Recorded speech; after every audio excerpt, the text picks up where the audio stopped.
ফজরের নামাজ না পড়লে কি ক্ষতি এবং পড়লে কি পুরস্কার আপনি জানলে অবাক হয়ে যাবেন। যারা ফজরের নামাজ ছেড়ে দেয় তাদের চাইতে কপাল পোড়া মানুষ পৃথিবীর আর কেউ হতে পারে না। নাউজুবিল্লাহ। সম্মানিত দিনী ভাই ও বোন আমার, আপনি যেই দিন ফজরের নামাজ ছেড়ে দিবেন ওই দিন মহান আল্লাহ তাআলার পক্ষ থেকে আপনার উপরে সাথে সাথে 4টি গজব নেমে আসবে। এক নম্বর গজব হলো মহান আল্লাহ তাআলা আপনার রিজিকের সমস্ত বরকত উঠিয়ে নেবেন। আপনার রিজিকে কোনো বরকত থাকবে না। ওই দিন আপনি লক্ষ লক্ষ কোটি কোটি টাকাও যদি উপার্জন করে থাকেন, সেই টাকা কোনোভাবেই আপনি ধরে রাখতে পারবেন না। ওই টাকা কোনো না কোনোভাবে আপনার থেকে চলে যাবেই যাবে। নাউজুবিল্লাহ। এই জন্য আপনাদেরকে বলবো, জীবনে যতদিন বেঁচে থাকবেন কোনোদিন ফজরের নামাজ ছেড়ে দিবেন না। যদি আপনার সম্পদকে হেফাজত করতে চান, সম্পদকে ধরে রাখতে চান, তাহলে ফজরের নামাজ নিয়মিত পড়া আপনার জন্য বাধ্যতামূলক। সম্মানিত দিনী ভাই ও বোন, 2 নম্বর গজব হলো আপনি যেই দিন ফজরের নামাজ ছেড়ে দিবেন মহান আল্লাহ তাআলা আপনার হায়াতকে সংকট করে দিবেন, হায়াতের বরকতকে উঠিয়ে নেবেন। যারা নিয়মিত ফজরের নামাজ ত্যাগ করে, ফজরের নামাজ ছেড়ে দেয়, তাদেরকে আল্লাহ তাআলা অতি দ্রুত মৃত্যু দেন, তাদের হায়াতকে কমিয়ে দেন। নাউজুবিল্লাহ। তারা হঠাৎ করেই মারা যায়। 3 নম্বর গজব হলো যারা ফজরের নামাজ ছেড়ে দেয় মহান আল্লাহ তাআলার খাতা থেকে তাদের নাম উঠে যায়, আল্লাহ তাআলার জিম্মায় তাদের নাম থাকে না। তারা দুঃখ কষ্ট বিপদ আপদ বালা মুসিবতের মধ্যে পড়ে থাকবে। 4 নম্বর গজব হলো যারা ফজরের নামাজ ছেড়ে দিবে মহান আল্লাহ তাআলা ওই ব্যক্তির মৃত্যুর সঙ্গে সঙ্গে তার জন্য জাহান্নামকে ওয়াজিব করে দিবেন, জান্নাতকে হারাম করে দিবেন। সেই ব্যক্তি আল্লাহ তাআলা জান্নাতে প্রবেশ করতে পারবে না। আর যারা ফজরের নামাজ সঠিক নিয়মে আদায় করে, আল্লাহ তাআলা সাথে সাথে ওই ব্যক্তিকে 4টি বিশেষ পুরস্কার দান করেন। সুবহানাল্লাহ। 1 নম্বর পুরস্কার হলো মহান আল্লাহ তাআলার একটি খাতা আছে, রহমতের খাতা, বরকতের খাতা। ওই খাতার মধ্যে ওই ব্যক্তির নাম উঠে যায়, ওই ব্যক্তি আল্লাহ তাআলার জিম্মায় চলে যায়। তাকে আল্লাহ তাআলা ওই দিন সকল প্রকার বিপদ আপদ বালা মুসিবত দুঃখ কষ্ট পেরেশানি থেকে নিজ কুদরতি হাতে হেফাজত করেন। সুবহানাল্লাহ। 2 নম্বর পুরস্কার হলো মহান আল্লাহ তাআলা তার রিজিকের মধ্যে বরকত দান করেন। ফজরের নামাজের পরে ফেরেশতাগণ বান্দার রিজিককে বন্টন করে থাকেন। বান্দা ওই দিন কি খাবে, কি পড়বে, কোথায় যাবে, কি করবে, মহান আল্লাহ তাআলার পক্ষ থেকে ফেরেশতাগণ ওই ব্যক্তির জন্য রিজিককে নির্ধারণ করে দেন। সুবহানাল্লাহ। যারা ফজরের নামাজ পড়েন আল্লাহ তাআলা তাদের উপর সন্তুষ্ট, তাদের উপর খুশি, এই জন্য তাদের রিজিকের মধ্যে আল্লাহ তাআলা প্রচুর পরিমাণ বারাকা দান করেন। 3 নম্বর পুরস্কার হলো যেই ব্যক্তি ফজরের নামাজ পড়বে মহান আল্লাহ তাআলা ওই ব্যক্তির রিজিকের সমস্ত দায়িত্ব নিয়ে নেবেন। ওই ব্যক্তির রিজিকের কোনো কষ্ট থাকবে না, ওই ব্যক্তিকে আল্লাহ তাআলা কোনো না কোনোভাবে রিজিক দান করিবেন। সুবহানাল্লাহ। 4 নম্বর সর্বশেষ পুরস্কার হলো যেই ব্যক্তি ফজরের নামাজ পড়বে এবং এশা পর্যন্ত যত নামাজ আছে তথা 5 ওয়াক্ত নামাজ সঠিক নিয়মে আদায় করিবে, ওই ব্যক্তি মৃত্যুর সঙ্গে সঙ্গে আল্লাহ তাআলা জান্নাতে চলে যাবে, তার জন্য জান্নাত ওয়াজিব হবে এবং জাহান্নাম হারাম হয়ে যাবে। সুবহানাল্লাহ। সম্মানিত দিনী ভাই বোন, এই জন্য আপনাদেরকে অনুরোধ করে বলবো, জীবনে যতদিন আপনি বেঁচে থাকবেন ফজরের নামাজ কোনোদিন ছাড়বেন না। এই নামাজ ছেড়ে দিলে বান্দার জীবনের হায়াতের রিজিকের সমস্ত বরকত নষ্ট হয়ে যায়, সমস্ত বরকত উঠে যায়, তার উপরে সমস্ত ধরনের আযাব গজব নেমে আসে। আর যারা ফজরের নামাজ সঠিক নিয়মে আদায় করে মহান আল্লাহ তাআলা তার দায়িত্ব নিয়ে নেন, আল্লাহ তাআলার জিম্মায় তার নাম উঠে যায়। সুবহানাল্লাহ। এই ফজরের নামাজ কিভাবে পড়তে হয়, কোন কোন সূরা দিয়ে পড়তে হয় এবং এই নামাজের মধ্যে কখন কোন দোয়া কতবার পাঠ করিতে হয়, এই নামাজের নিয়ত কিভাবে করতে হয়, এই বিষয়গুলো অনেকেই জানেন না। অল্প সময়ের ভিতরে নামাজের শুরু থেকে শেষ পর্যন্ত প্রত্যেকটি বিষয় আপনাদেরকে সুস্পষ্টভাবে বলে দিব এবং প্র্যাকটিক্যালি দেখিয়ে দিব ইনশাআল্লাহ। যারা জীবনে কোনোদিন ফজরের নামাজ আদায় করেননি তারাও যদি আজকের এই ভিডিওটি না টেনে সম্পূর্ণ দেখতে পারেন, আপনি আজকে এখন থেকেই ফজরের নামাজ সঠিক নিয়মে আদায় করিতে পারবেন, কোনো সমস্যা হবে না ইনশাআল্লাহ। সম্মানিত দিনী ভাই ও বোন, ফজরের 2 রাকাত নামাজ পড়ার জন্য প্রথমে উত্তম রূপে ওযু করিবেন। ওযুর পূর্বে ছোট্ট 2টি বিষয় অবশ্যই লক্ষ্য করবেন। যেই 2টি বিষয় লক্ষ্য না করিলে আপনার ওযু সহি হবে না, আপনার ওযু পরিপূর্ণ হবে না। আর এই 2টি বিষয় আমাদের সমাজের অধিকাংশ মানুষই জানে না। একটি বিষয় হলো ওযুর পূর্বে ওযুর নিয়ত করা। অনেকেই কিন্তু জানে না ওযুর পূর্বে যে ওযুর নিয়ত করিতে হয়, অথচ ওযুর পূর্বে নিয়ত না করিলে তার ওযু পরিপূর্ণ হয় না, ওযু সহি হয় না। ওযুর নিয়ত কিভাবে করবেন? ওযুর নিয়ত এইভাবে করিবেন, আপনি আপনার মনে মনে সংকল্পনা করিবেন, ধারণা করিবেন যে এখন আমি আল্লাহ তাআলার সন্তুষ্টির জন্য ওযু করছি, তাহলেই আপনার ওযুর নিয়ত হয়ে যাবে। অতঃপর বিসমিল্লাহির রহমানির রহিম পাঠ করে ওযু আরম্ভ করিবেন। ওযুর প্রত্যেকটি অঙ্গ প্রত্যঙ্গ খুব মনোযোগ সহকারে ধৌত করিবেন এবং ওযুর সময় অনর্থক কথাবার্তা থেকে অবশ্যই বিরত থাকবেন।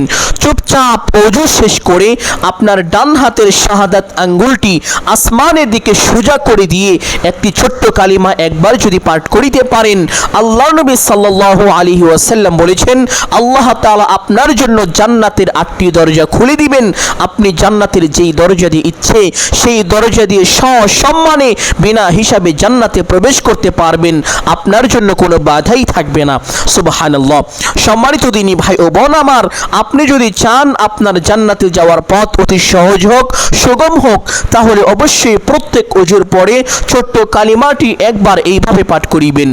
আশহাদু আল্লা ইলাহা ইল্লাল্লাহু ওয়াহদাহু লা শারীকা লাহ ওয়া আশহাদু আন্না মুহাম্মাদান আবদুহু ওয়া রাসূলুহু।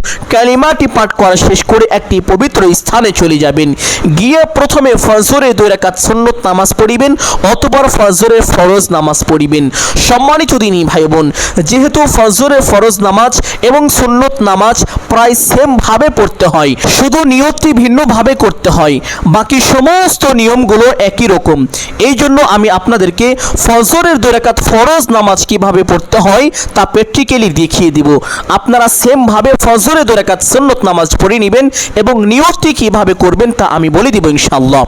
সম্মানিত দিনী ভাই বোন, ফজরের 2 রাকাত ফরজ নামাজ পড়ার জন্য প্রথমে কিবলামুখী হয়ে সোজা হয়ে দাঁড়াবেন। দাঁড়িয়ে নিয়ত করিবেন এইভাবে, আমি কিবলামুখী হয়ে আল্লাহ তাআলার সন্তুষ্টির জন্য ফজরের 2 রাকাত ফরজ নামাজ পড়িতেছি। নিয়ত শেষ করে প্রত্যেক নামাজে হাত দুটি যেইভাবে উঠিয়ে থাকেন ঠিক সেভাবে উঠাবেন। উঠিয়ে আল্লাহু আকবার বলে হাত ছেড়ে দিয়ে বেঁধে ফেলবেন। বাঁধার পরে সানা পাঠ করিবেন একবার এইভাবে, সুবহানাকাল্লাহুম্মা ওয়া বিহামদিকা ওয়া তাবারাকা ইসমুকা ওয়া তাআলা জাদ্দুকা ওয়া লা ইলাহা গায়রুক। অতঃপর একবার আউযু বিল্লাহ এবং একবার বিসমিল্লাহ পাঠ করিবেন এইভাবে, আউযু বিল্লাহি মিনাশ শাইতানির রাজীম, বিসমিল্লাহির রহমানির রহিম। অতঃপর সূরাত আল ফাতিহা শুরু থেকে শেষ পর্যন্ত সহি শুদ্ধ করে একবার পাঠ করিবেন এইভাবে, আলহামদুলিল্লাহি রাব্বিল আলামিন আর রহমানির রহিম মালিকি ইয়াউমিদ্দিন ইয়াকা না'বুদু ওয়া ইয়াকা নাস্তাঈন ইহদিনাস সিরাতাল মুস্তাকিম সিরাতাল লাযীনা আন'আমতা আলাইহিম গায়রিল মাগদুবি আলাইহিম ওয়ালাদ-দাল্লিন। অতঃপর একবার বলবেন আমিন। অতঃপর বলবেন বিসমিল্লাহির রহমানির রহিম। অতঃপর যেহেতু এটা প্রথম রাকাত, এই জন্য পবিত্র কুরআনুল কারীম থেকে যে কোনো একটি সূরা পাঠ করে নিতে পারেন, কোনো সমস্যা নেই। আপনাদের বোঝানোর জন্য আমি ছোট্ট একটি সূরা পাঠ করছি, ওয়াল আসর ইন্নাল ইনসানা লাফি খুসর ইল্লাল্লাযীনা আমানু ওয়া আমিলুস সালিহাতি ওয়া তাওয়াসাউ বিল হক্ক ওয়া তাওয়াসাউ বিস সাবর। আপনি চাইলে এই সূরাটিও পাঠ করতে পারেন অথবা যে কোনো একটি সূরা পাঠ করে নেবেন ইনশাআল্লাহ। সূরাটি পাঠ করা শেষ করে আল্লাহু আকবার বলে রুকুতে চলে যাবেন। রুকুতে গিয়ে রুকুর তাসবিহ পাঠ করিবেন কমপক্ষে 3 বার এইভাবে, সুবহানা রাব্বিয়াল আযীম। আপনি চাইলে এই তাসবিহ 5 বার অথবা 7 বার পাঠ করিতে পারেন। তাসবিহটি পাঠ করা শেষ করে সামিআ আল্লাহু লিমান হামিদা বলে সোজা হবেন। সোজা হওয়ার পরে একটি ছোট্ট দোয়া পাঠ করিবেন, রব্বানা লাকাল হামদ। অতঃপর আরেকটি ছোট্ট দোয়া পাঠ করার চেষ্টা করিবেন, যেই দোয়া পাঠ করিলে আল্লাহ তাআলা বান্দাকে অসংখ্য অগণিত নেকি দান করেন। আর সেই দোয়াটি হলো হামদান কাসীরান তাইয়িবান মুবারাকান ফীহ। এক সাহাবী রাদিয়াল্লাহু তাআলা আনহু তিনি নামাজের মধ্যে এই দোয়াটি পাঠ করলেন, নামাজ শেষ করলেন। নামাজ শেষে আল্লাহ নবী সাল্লাল্লাহু আলাইহি ওয়াসাল্লাম ওই সাহাবীকে জিজ্ঞেস করলেন, ও আমার সাহাবী, তুমি নামাজের মধ্যে কি এমন পাঠ করেছো? সাহাবী ভয় পেয়ে গেলেন, তিনি ভয়ে কাঁপতে লাগলেন যে আমি কি এমন ভুল করে ফেললাম। এইভাবে তিনি ভাবতে লাগলেন আর ভয়ে কাঁপতে লাগলেন। আল্লাহ নবী সাল্লাল্লাহু আলাইহি ওয়াসাল্লাম বললেন, ও আমার সাহাবীরা, আমি যা দেখি তোমরা তা দেখো না, আমি যা শুনি তোমরা তা শোনো না। তুমি নামাজের মধ্যে যখন ওই দোয়াটি পাঠ করতেছিলে তখন ফেরেশতাদের মাঝে প্রতিযোগিতা শুরু হয়ে গিয়েছিল, কোন ফেরেশতা তোমার জন্য কত বেশি নেকি লিখতে পারে। সুবহানাল্লাহ। এই জন্য চেষ্টা করিবেন এই দোয়াটি পাঠ করার জন্য। দোয়াটি খুবই ফজিলতপূর্ণ একটি দোয়া। তবে যদি না পারেন পাঠ করতে হবে না, কোনো সমস্যা নেই। একটু সময় দাঁড়িয়ে অপেক্ষা করিবেন, অতঃপর আল্লাহু আকবার বলে সিজদায় চলে যাবেন। সিজদায় গিয়ে সিজদা তাসবিহ পাঠ করিবেন কমপক্ষে 3 বার এইভাবে, সুবহানা রাব্বিয়াল আ'লা। আপনি চাইলে এই তাসবিহ 5 বার অথবা 7 বার পাঠ করিতে পারেন। তাসবিহটি পাঠ করা শেষ করে আল্লাহু আকবার বলে সোজা হয়ে বসে পড়বেন। বসে 2 সাজদার মাঝখানে একটি ছোট্ট দোয়া আছে, যদি সেই দোয়াটি পারেন তাহলে অবশ্যই একবার পাঠ করিবেন। দোয়াটি হলো আল্লাহুম্মা গফিরলি ওয়ারহামনি ওয়াহদিনি ওয়াআফিনি ওয়ারযুকনি। যদি দোয়াটি না পারেন পাঠ করতে হবে না, কোনো সমস্যা নেই। একটু সময় বসে অপেক্ষা করিবেন, অতঃপর আল্লাহু আকবার বলে আরেকটি সিজদায় চলে যাবেন। সিজদায় গিয়ে সিজদা তাসবিহ পাঠ করিবেন কমপক্ষে 3 বার এইভাবে, সুবহানা রাব্বিয়াল আ'লা। আপনি চাইলে তাসবিহ 5 বার অথবা 7 বারও পাঠ করিতে পারেন। তাসবিহটি পাঠ করা শেষ করে আল্লাহু আকবার বলে সোজা হয়ে দাঁড়িয়ে যাবেন। দাঁড়িয়ে হাত দুটি বেঁধে ফেলবেন, অতঃপর একবার বিসমিল্লাহ পাঠ করিবেন এইভাবে, বিসমিল্লাহির রহমানির রহিম। অতঃপর সূরাতুল আল ফাতিহা শুরু থেকে শেষ পর্যন্ত সহি শুদ্ধ করে একবার এইভাবে পাঠ করিবেন, আলহামদুলিল্লাহি রাব্বিল আলামিন আর রহমানির রহিম মালিকি ইয়াউমিদ্দিন ইয়াকা না'বুদু ওয়া ইয়াকা নাস্তাঈন ইহদিনাস সিরাতাল মুস্তাকিম সিরাতাল লাযীনা আন'আমতা আলাইহিম গায়রিল মাগদুবি আলাইহিম ওয়ালাদ-দাল্লিন। অতঃপর একবার বলবেন আমিন, অতঃপর বলবেন বিসমিল্লাহির রহমানির রহিম। অতঃপর যেহেতু এটা দ্বিতীয় রাকাত, এই জন্য আপনি প্রথম রাকাতে যেই সূরাটি পাঠ করেছিলেন ওই সূরার পরবর্তী এবং ওই সূরার থেকে ছোট একটি সূরা পাঠ করার চেষ্টা করিবেন। আপনাদের বোঝানোর জন্য আমি প্রথম রাকাতে সূরাতুল আসর পাঠ করেছিলাম, এই জন্য দ্বিতীয় রাকাতে ওই সূরার থেকে ছোট এবং ওই সূরার পরবর্তী একটি সূরা পাঠ করছি। আর তার জন্য আমি সূরাতুল কাউসার, ইন্না আ'তাইনাকাল কাউসার, এই সূরাটি বেছে নিচ্ছি। ইন্না আ'তাইনাকাল কাউসার ফাসাল্লি লিরাব্বিকা ওয়ানহার ইন্না শানিআকা হুয়াল আবতার। আপনি চাইলে এই সূরাটিও পাঠ করতে পারেন অথবা যে কোনো একটি সূরা পাঠ করে নেবেন ইনশাআল্লাহ। সূরাটি পাঠ করা শেষ করে আল্লাহু আকবার বলে রুকুতে চলে যাবেন। রুকু থেকে রুকুর তাসবিহ পাঠ করিবেন কমপক্ষে 3 বার এইভাবে, সুবহানা রাব্বিয়াল আযীম। আপনি চাইলে এই তাসবিহ 5 বার অথবা 7 বার পাঠ করিতে পারেন। তাসবিহটি পাঠ করা শেষ করে সামিআ আল্লাহু লিমান হামিদা বলে সোজা হবেন। সোজা হওয়ার পরে সেই ছোট্ট দোয়াটি পাঠ করিবেন, রব্বানা লাকাল হামদ। অতঃপর আরেকটি ছোট্ট দোয়া পাঠ করার চেষ্টা করিবেন, হামদান কাসীরান তাইয়িবান মুবারাকান ফীহ। যদি এই দোয়াটি না পারেন পাঠ করতে হবে না, কোনো সমস্যা নেই। একটু সময় দাঁড়িয়ে অপেক্ষা করিবেন, অতঃপর আল্লাহু আকবার বলে সিজদায় চলে যাবেন। সিজদায় গিয়ে সিজদা তাসবিহ পাঠ করিবেন কমপক্ষে 3 বার এইভাবে, সুবহানা রাব্বি রাব্বিয়াল আ'লা। আপনি চাইলে এই তাসবিহ 5 বার অথবা 7 বার পাঠ করিতে পারেন। তাসবিহটি পাঠ করা শেষ করে আল্লাহু আকবার বলে সোজা হয়ে বসে পড়বেন। বসে দুই সাজদার মাঝখানে সেই ছোট্ট দোয়াটি যদি পারেন তাহলে অবশ্যই একবার পাঠ করিবেন এইভাবে, আল্লাহুম্মা গফিরলি ওয়ারহামনি ওয়াহদিনি ওয়াআফিনি ওয়ারযুকনি। যদি দোয়াটি না পারেন পাঠ করতে হবে না, কোনো সমস্যা নেই। একটু সময় বসে অপেক্ষা করি, অতঃপর আল্লাহু আকবার বলে আরেকটি সেজদায় চলে যাবেন। সেজদায় গিয়ে সেজদা তাসবিহ পাঠ করিবেন কমপক্ষে 3 বার এইভাবে, সুবহানা রাব্বিয়াল আ'লা। আপনি চাইলে এই তাসবিহ 5 বার অথবা 7 বার পাঠ করিতে পারেন। তাসবিহটি পাঠ করা শেষ করে আল্লাহু আকবার বলে সোজা হয়ে বসে পড়বেন। বসে প্রথমে তাশাহুদ পাঠ করিবেন একবার এইভাবে, আত-তাহিয়াতু লিল্লাহি ওয়াস-সালাওয়াতু ওয়াত-তাইয়্যিবাত, আসসালামু আলাইকা আইয়ুহান নাবিয়্যু ওয়া রাহমাতুল্লাহি ওয়া বারাকাতুহু, আসসালামু আলাইনা ওয়া আলা ইবাদিল্লাহিস সালিহিন, আশহাদু আন লা ইলাহা ইল্লাল্লাহু ওয়া আশহাদু আন্না মুহাম্মাদান আবদুহু ওয়া রাসূলুহু। অতঃপর একবার দরুদ ইব্রাহিম পাঠ করিবেন এইভাবে, আল্লাহুম্মা সাল্লি আলা মুহাম্মাদিন ওয়া আলা আলি মুহাম্মাদ কামা সাল্লাইতা আলা ইব্রাহিম ওয়া আলা আলি ইব্রাহিম ইন্নাকা হামিদুম মাজিদ, আল্লাহুম্মা বারিক আলা মুহাম্মাদ ওয়া আলা আলি মুহাম্মাদ কামা বারাকতা আলা ইব্রাহিম ওয়া আলা আলি ইব্রাহিম ইন্নাকা হামিদুম মাজিদ। অতঃপর একবার দোয়ায়ে মাসুরা পাঠ করিবেন এইভাবে, আল্লাহুম্মা ইন্নী যালামতু নাফসি যুলমান কাসীরা ওয়া লা ইয়াগফিরুয যুনুবা ইল্লা আনতা ফাগফিরলি মাগফিরাতাম মিন ইনদিকা ওয়ারহামনি ইন্নাকা আনতাল গফুরুর রহিম। অতঃপর ডান দিকে একটি সালাম দিবেন এইভাবে, আসসালামু আলাইকুম ওয়া রাহমাতুল্লাহ।